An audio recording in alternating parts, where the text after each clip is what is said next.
Вмешательство в абхазские выборы – это действительно не история от 5 ноября.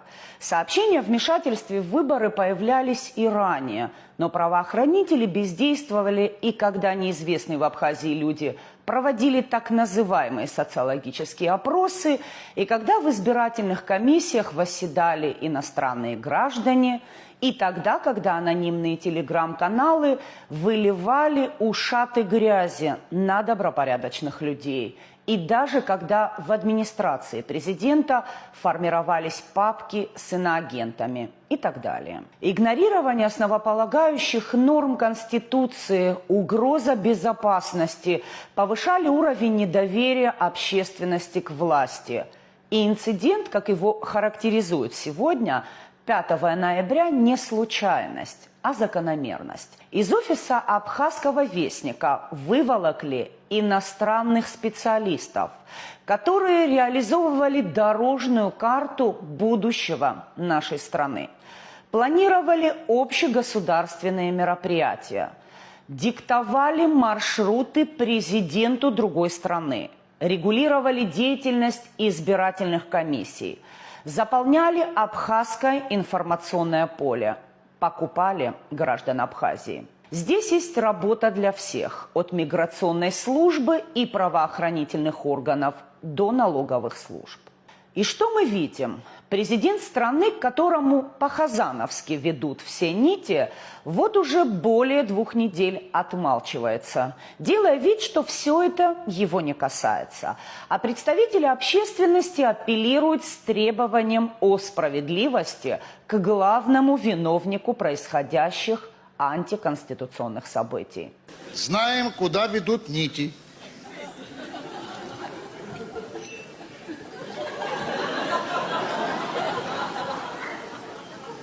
И знаем, кому. По именам.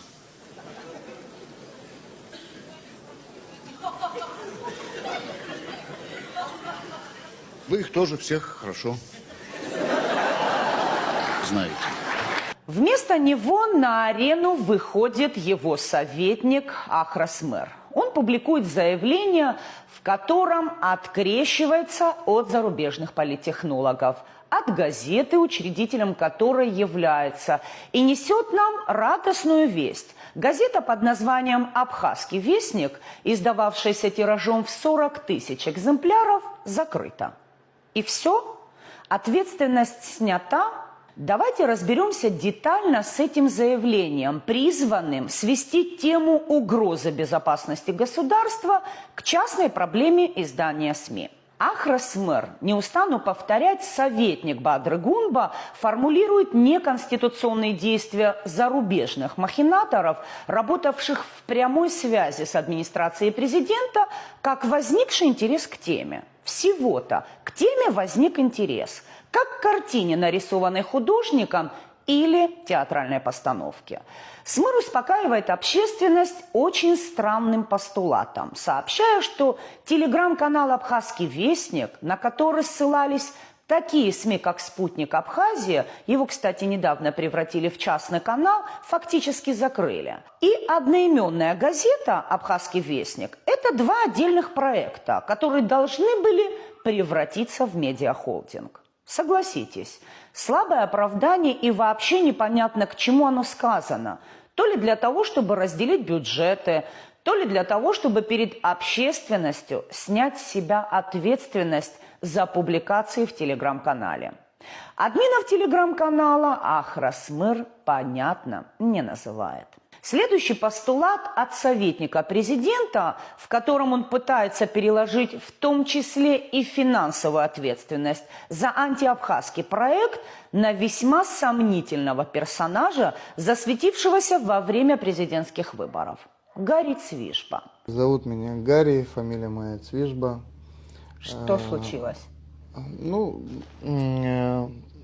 произошел инцидент, я хотел бы более подробно о нем рассказать. Сразу начну с того, что меня в плен никто не брал. Это абсолютная правда. Почему? Потому что я туда приехал сам. У меня есть очень-очень близкие друзья. Это мои не просто друзья, это братья, это боевые товарищи в каком-то смысле слова. Я с этими людьми в Запорожской области очень много времени находился. Некоторые из них занимали высокопоставленные должности. Собственно, это мои близкие, это мои друзья, события, которые начали происходить у нас в ноябре, еще в октябре.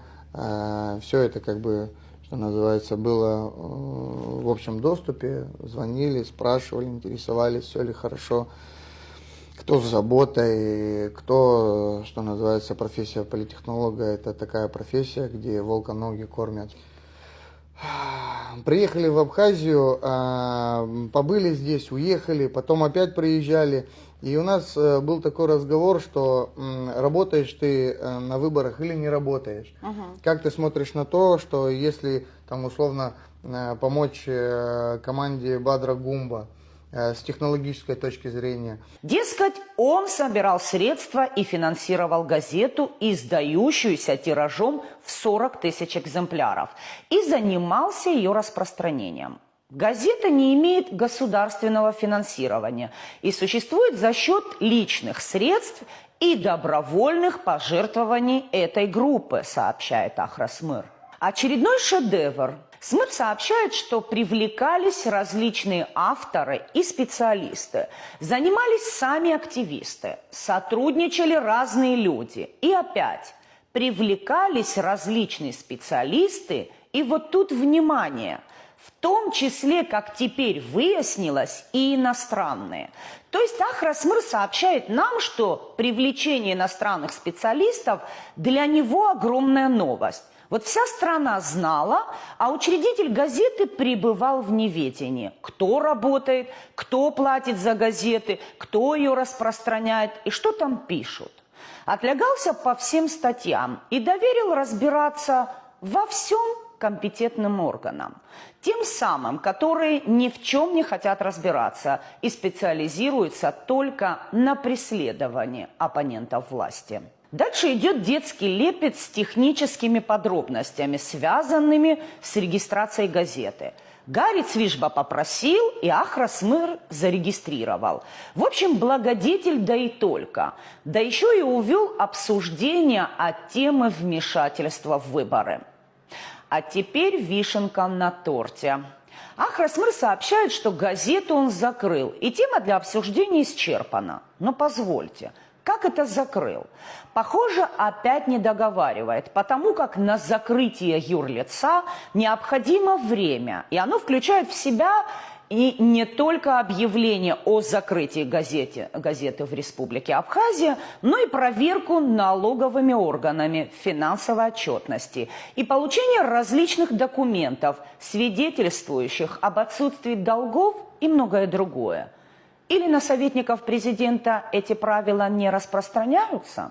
Так что призываю всех – и МВД, и СГБ, Совбез, прокуратуры, Минюст. Вы же умеете шерстить счета своих оппонентов, даже личные, невзирая на незаконность своих действий, нарушая все законы и моральные нормы. Проявите же объективность и представьте обществу данные о том, кем и как финансировалась не только газета «Абхазский вестник», но и вся выборная кампания, хотя бы по последним муниципальным выборам. Работайте, а не требуйте от общественности предоставить вам факты и доказательства. Вас целая армия, и это ваша прямая обязанность.